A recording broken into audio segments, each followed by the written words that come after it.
Doctor Jorge Rolón Luna, doctor Juan Martens, ¿ustedes creen que Yucio hizo el giro correcto cuando se le pedía hablar del caso Vita Aranda, caso San Bernardino? Había gente que decía esto es inseguridad, otros que decían no, esto no es inseguridad, inseguridad es otra cosa, esto es el crimen organizado.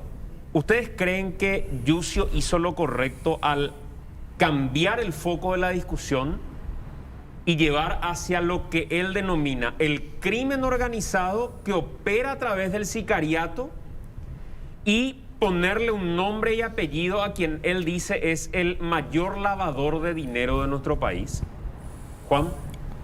A ver, yo creo que tenemos que separar dos cuestiones, ¿no?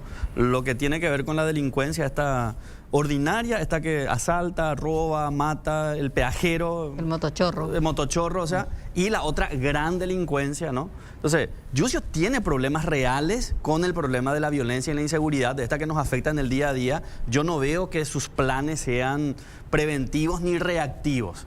Pero por otro lado, él, ante el ataque que le dan con relación a esa falencia, él utiliza como defensa también atacar porque sabe de que esta gente, en el contexto también de la interna partidaria, le atacó bastante, él se prestó, ¿no? Y usa el ataque como estrategia de defensa, ¿no? Y los datos que dicen, por lo menos académicamente, y los informes de gobiernos vecinos son reales. O sea, no es un invento nomás de Yucio, ¿no? Entonces, yo creo que ahí hay que sopesar un poco esas dos cuestiones al tiempo de decir si Yucio actuó de manera correcta o no. Jorge. Bueno, creo que hay una cuestión que está directamente vinculada a la eterna interna de la ANR y que aterriza sobre la cuestión de la inseguridad, que es una cuestión de interés general y es una cuestión que, digamos, preocupa en mayor o menor medida a toda la ciudadanía. Y es difícil no caer en esa trampa. Y esa trampa es, uno se posiciona, digamos que reivindicando o estando de acuerdo en alguna parte o en todo con el discurso de Yucio y uno es anticartista o viceversa.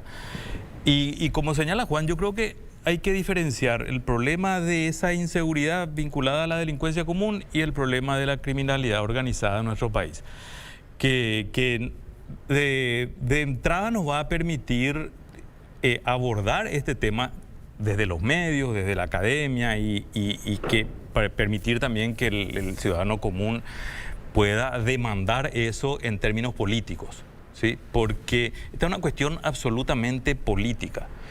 Y digo absolutamente política porque en el caso de la criminalidad organizada, y eso es algo que ya viene siendo estudiado desde hace muchísimo tiempo, y el discurso de Yucio en ese sentido es, algún día se va a estudiar en los libros de textos, ¿sí? Que abordan estos temas. Es un ejemplo de cuán teñida de institucionalidad estatal y de política está la cuestión de la criminalidad organizada. Sí, es una cuestión que hay que empezar a desmitificar también. Uno ve en algunos discursos como si esto fuera una cosa entre buenos y malos y que existiera una línea divisoria así muy clara de bandos diferenciados. Y eso, por ejemplo, sostiene ciertos discursos que piden mano dura o que piden más recursos para la policía, más presupuesto, etcétera, etcétera. Como si esta policía que tenemos hoy día, en un estado de degradación tremendo. Yo tengo relevados casi 2 o 3 episodios por semana en enero de 2022 vinculados a extorsión policial, corrupción policial, policías involucrados en delitos. Con posterioridad al episodio de Vita Aranda de San Bernardino, que también tiene otras víctimas, nada más surgieron ya un par de cuestiones. Ocultamiento de antecedentes de una persona, borrado, ¿no? Previamente también hubo esto de el desmantelamiento de una oficina de trata de personas en Ciudad del Este. Por pedir plata. Esto es todos los días, o sea, nosotros tenemos que empezar a mirar el aspecto político de la cuestión de la criminalidad organizada, por un lado, y por otro lado, ver los aspectos también sociales y económicos que están detrás de la criminalidad común. Un dato nomás que quiero aportar, porque estuve haciendo las tareas, ¿no? 2021 a 2022 nosotros tuvimos un aumento del 11% de la violencia letal en homicidios, datos oficiales, ¿no? Y enero del 2021, enero del 2022, tuvimos 14% de aumento de la violencia letal. O sea, nosotros en realidad estamos con una violencia en la calle vinculada al crimen organizado que está en aumento. Y es algo que se siente, que están los números y, como decía Lole, es una cuestión que está muy vinculada a la corrupción policial y a la infiltración institucional en todos los niveles. Entonces, este es un dato que no podemos desconocer y cuyo responsable es Yucio, ya sea por no establecer políticas para incidir de manera directa, para hacer los cambios sustanciales, para hacer la reforma policial. O sea, hay demasiados factores, pero que con esta presentación en el Congreso, Yucio un poco desvía inteligentemente la atención y hoy estamos hablando de otras cuestiones, ¿no? ¿Es correcto decir que con Yucio o con este gobierno aumentaron los casos de sicariato, o que el sicariato llegó con este gobierno o con Yucio a la capital? Porque eso se escuchó también en medio del debate que algunos mencionaban, críticos de Yucio. El sicariato llegó hacia esta zona de Pedro Juan Caballero como si Pedro Juan no fuera parte de Paraguay y no importara entonces lo que sucede en Pedro Juan. Increíblemente es eso lo que se planteó. Así mismo. Llegó con Yucio. ¿Eso es correcto? A ver, Lole tiene unos números de sicariato. Si se me permite, ¿no? A ver, los casos de sicariato, según el relevamiento en el cual estoy trabajando hace unos años, han aumentado. Y han aumentado de manera importante.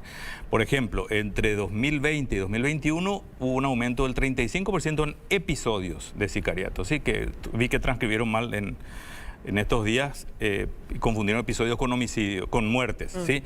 El aumento de muertes es de 25%. Estamos hablando de 175 muertos versus 140 entre 2020 y 2021. Ese es un aumento espectacular. Y episodio yo lo defino como aquellos ataques en que alguien por encargo va, hiere, mata, o también los ataques de amedrentamiento, balear una casa, un comercio, un vehículo, etcétera. Bueno, esos aumentos no son del 2, del 3, del 4%. Estamos hablando de 35%, 25%. Ahora, correlación no implica causalidad, ¿sí?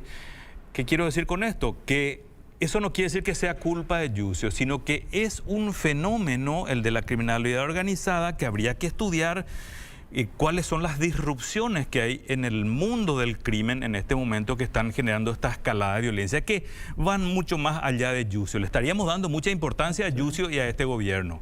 Ahora, eso no quita la responsabilidad del ministro Yucio, no quita porque existe una responsabilidad ahí. En primer lugar, yo al ministro Yucio le reclamaría por qué en el 2014 presentaste una lista de personas vinculadas a narcotráfico cuando eras senador y luego te sacabas una foto con uno de los más sospechados a este respecto pidiendo el voto para la lista 1. No son los sospechados, sino denunciados por él mismo.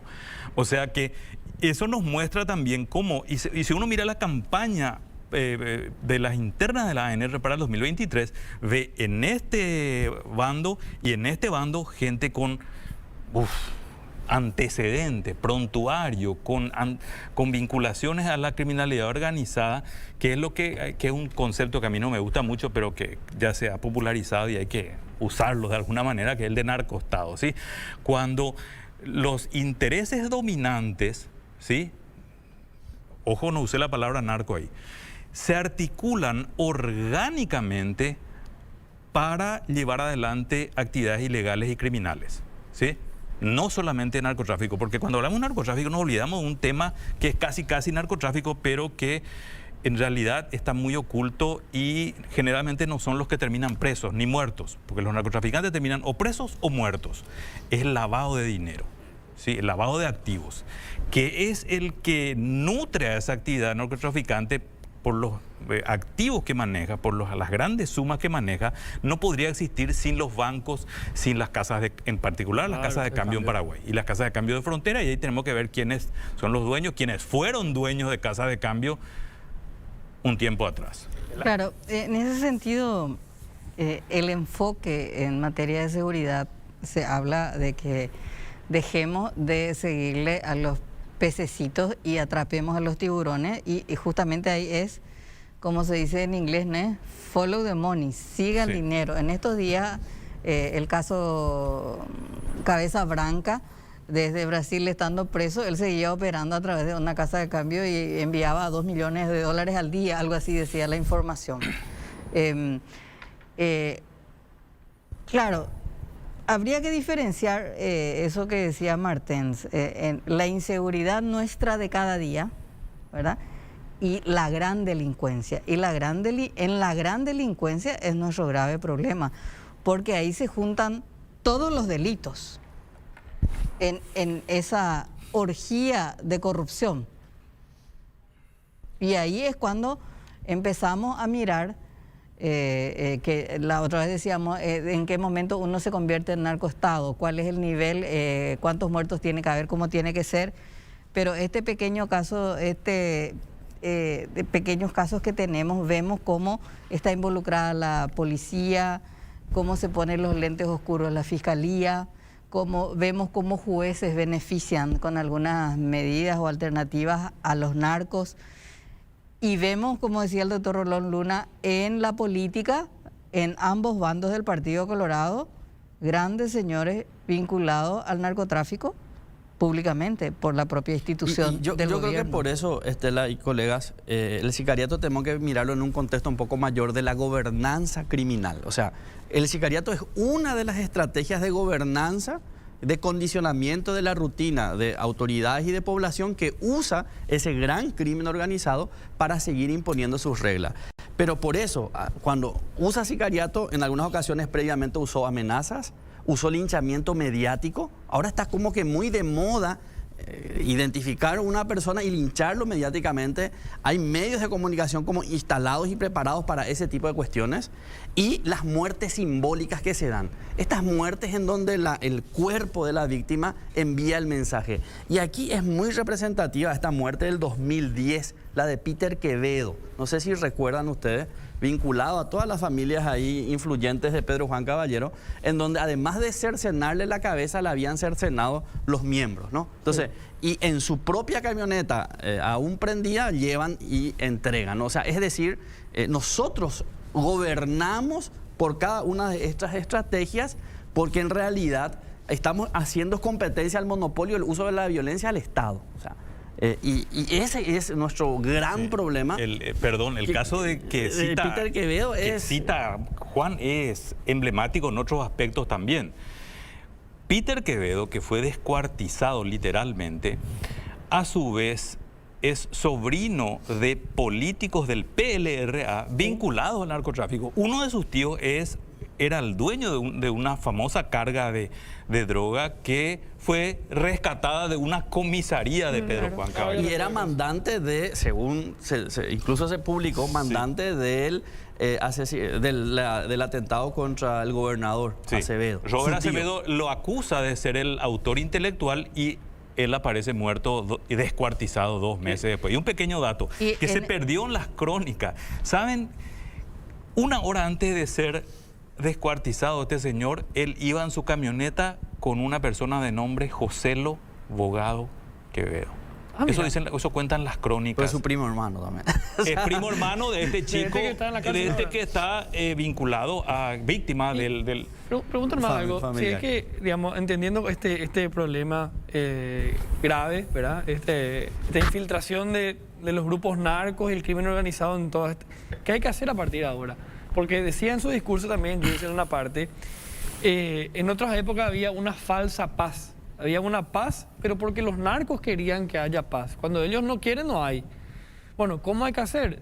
Contaba que anteriormente el propio gobierno se sentaba a negociar con estos grupos criminales para controlar en algunas localidades el índice de criminalidad. ¿Qué hacer después de un caso como este que pasó ahora? Frente a 20.000 personas en el anfiteatro San Bernardino se le mata a alguien, muere una inocente inclusive porque una bala se va por allí. Bueno, ¿qué hay que hacer? Enfrentarles y asumir que habrá más casos, como dijo Marito, es inevitable, o negociar con ellos.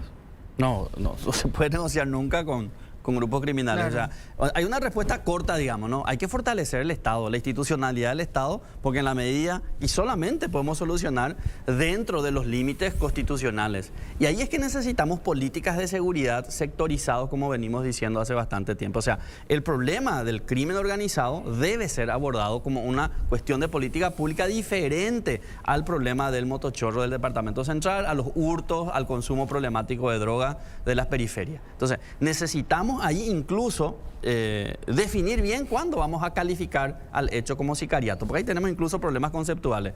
La policía paraguaya sigue teniendo datos dispares en sus propias dependencias. No es lo mismo el dato que te da Ministerio del Interior, que te da estadística o que te da inteligencia. Y en algunos casos hay discrepancia de hasta 70 casos. O sea, eso nos habla de una fragilidad institucional para elaborar incluso políticas públicas.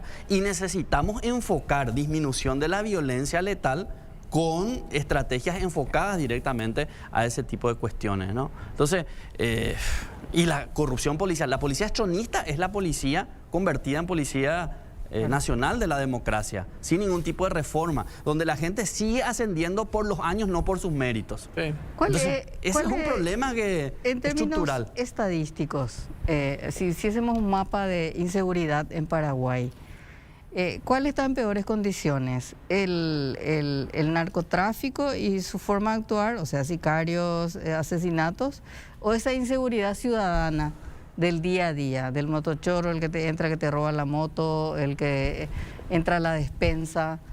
Bueno, depende de qué es lo que estemos considerando. Y que midiendo. Claro, los datos que yo tengo nos dicen que en el 2020 el 29% de los homicidios totales, que fueron 481 según cifras oficiales, corresponden a episodios de sicariato. O sea, una tercera parte de los homicidios en Paraguay.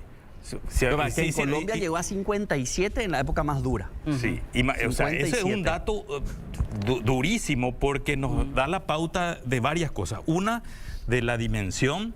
Otra, haciendo, digamos, algo que tal vez sea contrafactual. Vamos a suponer que no existe el crimen organizado ni el sicariato en Paraguay. Nosotros tendríamos tasas de homicidio mucho menores que las que tenemos ahora, casi escandinavas. Es casi una epidemia.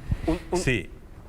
Un segundito nomás para complementar esto y para incorporarlo también al debate de estos temas y al planteamiento de la unidad en los datos que brinda eventualmente la policía, porque ya veía que cuando marcabas algunos datos oficiales apuntaba algunas cuestiones y decía inteligencia te da un número, el Ministerio del Interior te da otro número.